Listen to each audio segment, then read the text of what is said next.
Wait ഒക്കെ ഒന്ന് കുറയ്ക്കാൻ വേണ്ടി ഞാൻ പട്ടിണി കിടന്നു. പട്ടിണി എടുത്തപ്പോ എന്നാ ഇച്ചിരി വെയിറ്റ് ഒക്കെ കുറഞ്ഞു. അപ്പൊ എന്നോട് എല്ലാരും പറയാൻ തുടങ്ങി, അയ്യോ കൊച്ചു മെലിഞ്ഞു പോയത്. ആ പറച്ചിലിട്ട് ഞാൻ എന്നാ ചെയ്തു, ഞാൻ ഇച്ചിരി ഫുഡൊക്കെ കഴിച്ചു. അത് സന്തോഷം ഉണ്ടല്ലോ വെയിറ്റ് കുറഞ്ഞതിന്റെ. കഴിക്കാൻ തുടങ്ങി കഴിഞ്ഞപ്പോ നന്നായിട്ട് വെയിറ്റ് വെച്ചു, നേരത്തെക്കാളും വെയിറ്റ് വെച്ചു. പിന്നെ അങ്ങോട്ട് അത്രയും കുറയുന്നില്ല, ക്രേവിങ്സ് കൂടി. പിന്നെ ആ ഒരു പാറ്റേണിലോട്ടും എനിക്ക് പോകാൻ പറ്റുന്നില്ല.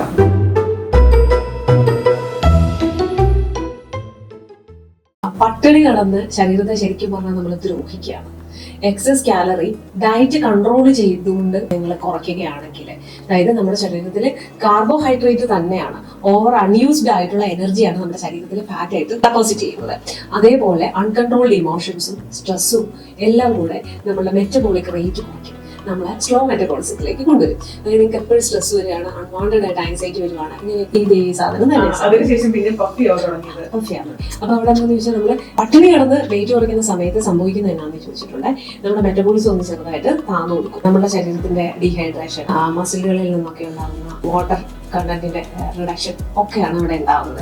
കാരണം നിങ്ങൾ കാലറി ഡെഫിസിറ്റിലാണ് എന്ന് നമ്മുടെ ശരീരത്തിന് മനസ്സിലായില്ല, അതായത് എനർജി ഡെഫിസിറ്റ് എന്ന് തന്നെ പറയാം.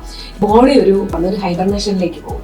ആ സമയത്ത് അത്യാവശ്യത്തിനുള്ള നമ്മുടെ ബേസിക് എനർജിക്ക് വേണ്ടി മാത്രമുള്ള എനർജി മാത്രമാണ്, ശരീരത്തിന്റെ ബേസിക് ഫങ്ഷൻസിന് വേണ്ടി മാത്രമുള്ള എനർജിയാണ് ശരീരം ഉപയോഗിക്കുന്നത്. ശരീരത്തിൽ നിന്നൊന്നും മെലിഞ്ഞതായിട്ട് തോന്നും, ശരീരം ഒന്ന് ഒട്ടിയതായിട്ട് തോന്നും. ശരിക്കും അമിത വണ്ണം കുറയുന്നതിനേക്കാളും നിങ്ങളുടെ ശരീരത്തിലെ ജലാംശമാണ് അവിടെ നഷ്ടപ്പെടുന്നത്. ശരീരത്തിന്റെ എനർജി എക്സ്പെൻഡിച്ചറിൽ കുറച്ച് കുറവ് വരുന്നത് മാത്രമാണ് ഉള്ളത്. ഐഡിയൽ ആയിട്ടിരിക്കുന്ന ശരീരത്തിന് വേണ്ടിയിട്ട് സ്റ്റാർവേഷനിലെന്ന് കാണുമ്പം ശരിക്കും പറഞ്ഞാൽ നമ്മുടെ ഇമ്മ്യൂൺ സിസ്റ്റം തന്നെയാണ് പേടിക്കുന്നത്. ആ പേടിയിൽ അതതിന്റെ നമ്മുടെ ക്ഷാമകാലത്തേക്ക് നമ്മൾ സാധാരണ കരുതി വെക്കില്ലേ, ആ ഒരു സെറ്റപ്പ് തന്നെ നമ്മുടെ ശരീരത്തിനുള്ളിൽ ഉണ്ടാകും. ബ്രെയിൻ അതിനനുസരിച്ച് അപ്രോപ്രിയേറ്റ് ആയിട്ടുള്ള ലെവലിലേക്ക് മാറും.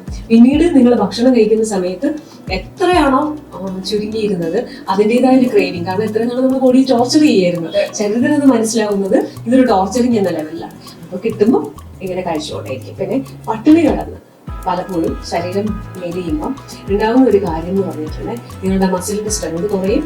പിന്നെ അതേപോലെ തന്നെ ബേസിക് ആയിട്ടുള്ള വൈറ്റമിൻസും മിനറൽസും എല്ലാം താഴ്ന്നു പോയിക്കൊണ്ടിരിക്കും. ആ സമയത്താണ് ഈ ക്രേവിങ്സ്. ക്രേവിങ്സ് എവിടെയൊക്കെ കൂടുന്നുണ്ടോ അവിടെ നമ്മൾ നോക്കണം. ഷുഗറിനോടുള്ള ക്രേവിങ്സ് ആണ്, അല്ലെങ്കിൽ പുളിയോടുള്ള ക്രേവിങ്സ് ആണ്. അങ്ങനെയൊക്കെ ആണെങ്കിൽ ഓരോ തരത്തിലുള്ള വൈറ്റമിനും അതുമായി കണക്ട്